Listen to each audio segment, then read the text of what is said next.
Hi, I'm Rob Eder. You're watching Drugstore News TV. We're on site here at NACDS annual meeting.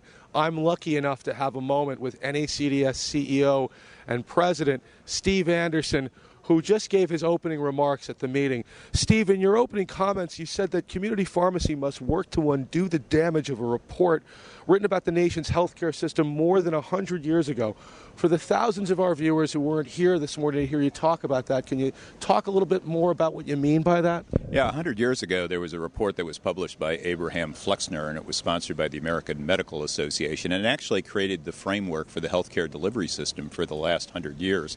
And it really sanctioned allopathic medicine and set up a criteria for certain healthcare delivery systems. And pharmacy was relegated to acupuncture and homeotherapy and naturotherapy and chiropractic activities, and it was perceived as being non-scientific. And for 100 years, pharmacy has been in that shadow. And what we're attempting to do with NACDS now is really to redefine how policymakers view healthcare. So when the healthcare debate rages after this election that we're having, and it will be debated in Washington, we're doing everything we can to make sure that policymakers understand that pharmacy is a critical part of our healthcare delivery system.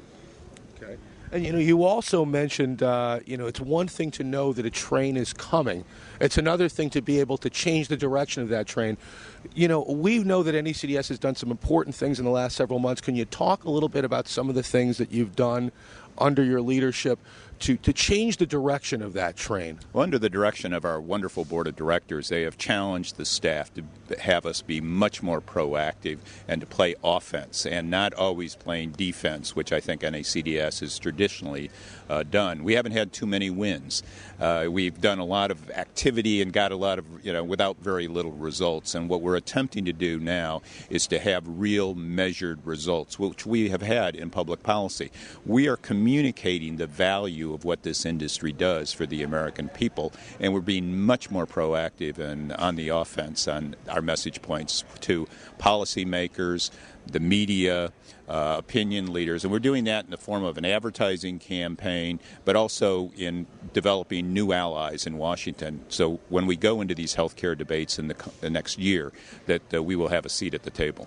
It's terrific. And, talking about communicating some of the value of pharmacy, we heard some impressive numbers this morning about some of the victories, the recent victories that the industry has celebrated. The AMP injunction, the win in TRICARE, the delay of the California e-pedigree regulations. Can you talk to us a little bit about the actual value some of these wins have had for the industry? Yeah, we are measuring the value that these wins have had for the industry, as your question obviously points out. And it's extraordinary. Our AMP injunction is saving the pharmacy industry $5.5 million every day. Wow. It's over $600 million from January 1st until we're talking now, and it'll be another $505 million in savings tomorrow. The two-year delay on the e-pedigree requirement for medications in California is saving our members that do business out there $90 million, just that 2-year delay. So we're putting numbers to these so people can really, truly understand the impact and the importance of everyone in this industry helping us. We just can't do it ourselves. We need pharmacy operators to have representatives and senators to go through their stores so they can see what they do to not only improve lives but to save lives. These numbers are really impressive, and one that was even bigger than all of those, it just staggered us, was when you heard you talk this morning a bit about some of the recalculation that the economists at NACDS have done recently as it relates to the total economic impact retail pharmacy has on our nation's economy. We're actually much bigger than we originally anticipated. Yeah, we released some new numbers today. I think everybody knows that we have $750 billion in annual sales every year, but I challenged our staff. I said, tell me about the ripple effect. And what we discovered, for every $1 spent in a retail store with pharmacy, it has a $2.93 impact that ripples throughout the entire economy. So the retail with pharmacy is responsible for $2.2 trillion in our nation's economy, which is more than 16% of the gross domestic product. So my message is to opinion leaders and policymakers, when you're doing harm to pharmacy, you're doing harm to the vitality of local communities. We've got our public relations campaign and our advertising campaign saying the pharmacies are the face of neighborhood health care, but we are providing healthy communities by just the vitality that we're bringing to the economic situation in each town and village and hamlet in this entire country. That's really incredible story. And you know, one last thing, a couple last ones. You spoke about some changes at NACDS in the last year, some important changes in some of the functional groups at the organization, and the elimination. There's no more egos and no more silos are some of the words you use. Can you talk to our viewers a little bit about some of the more important changes? Yeah, we've got a terrific staff at NACDS who works each and every day in the nation's capital and throughout the country on behalf of our members. And we brought in some more minds, some more bold spirits to augment what they do.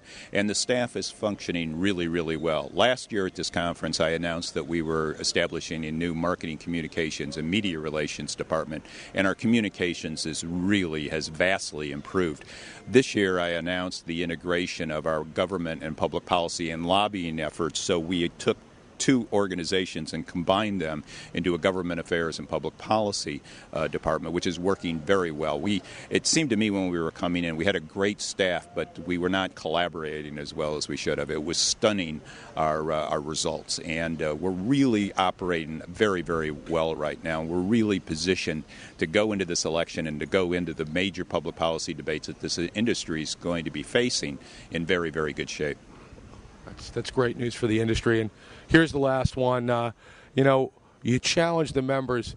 Asked them if they would invest in NACDS. As the industry celebrates its 75th birthday, why do you think it's more important than ever for the members to be engaged and fully invested in NACDS? We're in every community in the country. I mean, we have a store on average 2 miles away from everybody every household in the country. So we're already there in the center of the community, providing great services and adding to economic vitality. We can't do it ourselves. They have such a powerful story and a positive story to tell. The media, policymakers, senators, congressmen, members of the new administration, when they come in with the new president, we have to tell that story if we want to be successful so we can continue to serve the American people as we've been doing for the last 75th anniversary of NACDS.